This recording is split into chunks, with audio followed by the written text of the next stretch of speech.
I spent 6 hours organizing my music library last Tuesday, not listening to music, organizing it. By genre, by year, by mood, by whether I discovered it before or after 2015. 6 hours. I had a project due the next morning. I knew the project was due. My brain didn't care.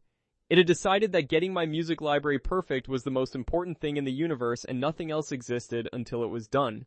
This is hyperfocus. And if you've heard anything about ADHD, you've probably heard someone call it a superpower.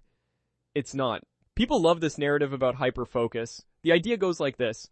While neurotypical people plod along with ordinary concentration, you can lock in with laser precision and produce extraordinary work. It's not a disorder, it's a different kind of brain.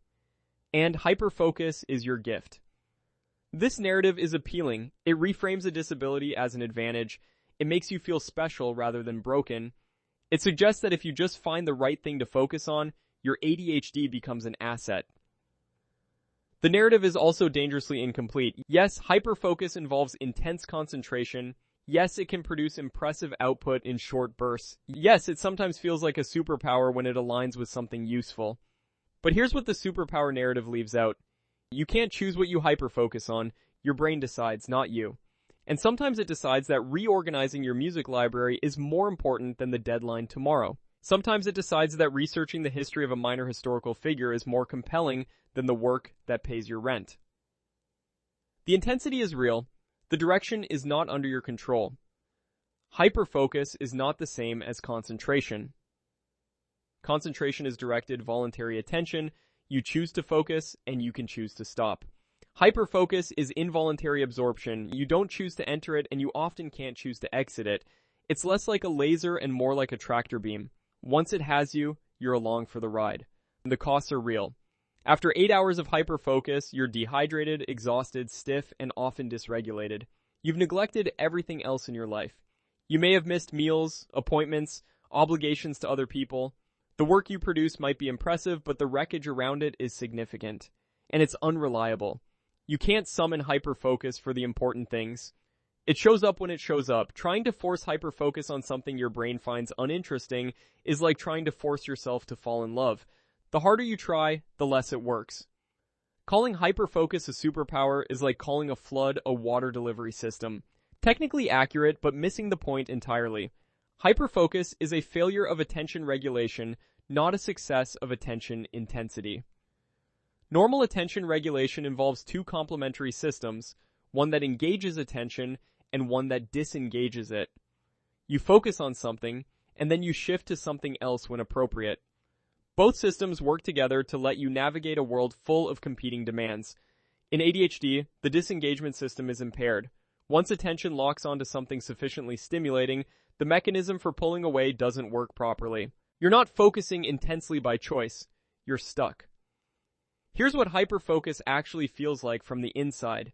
It starts subtly, you're working on something, and it's going well. The rest of the world starts to fade. Background noise disappears.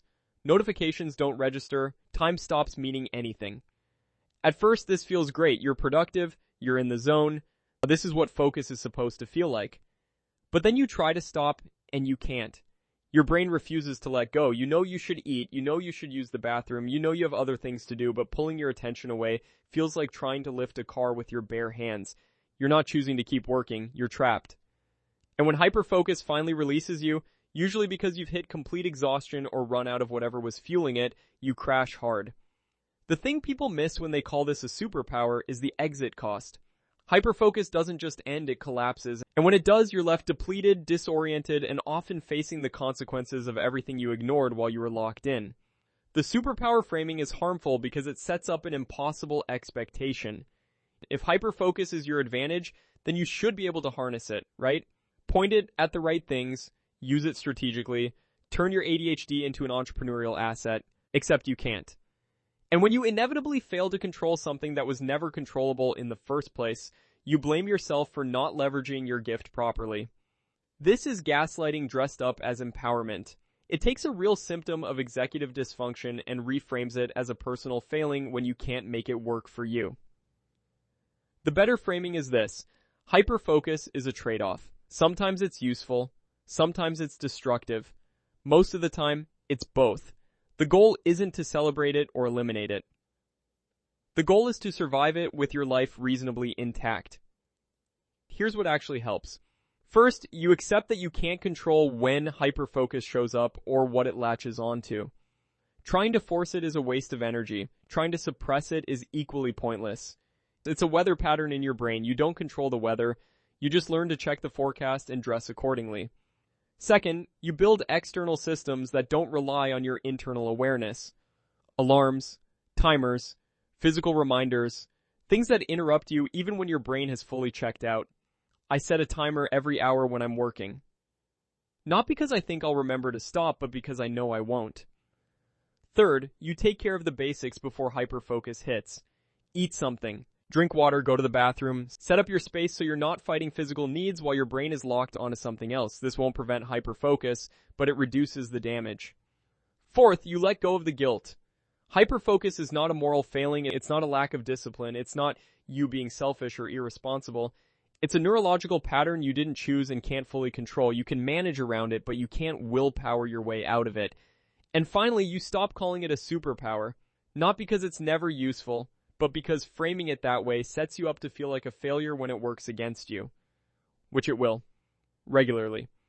Hyperfocus is part of ADHD. It's real, it's intense, and it's not going away, but it's not a gift. It's a feature of a disordered attention system, and treating it like anything else is setting yourself up for disappointment. The music library, by the way, is still perfectly organized. I'm very proud of it.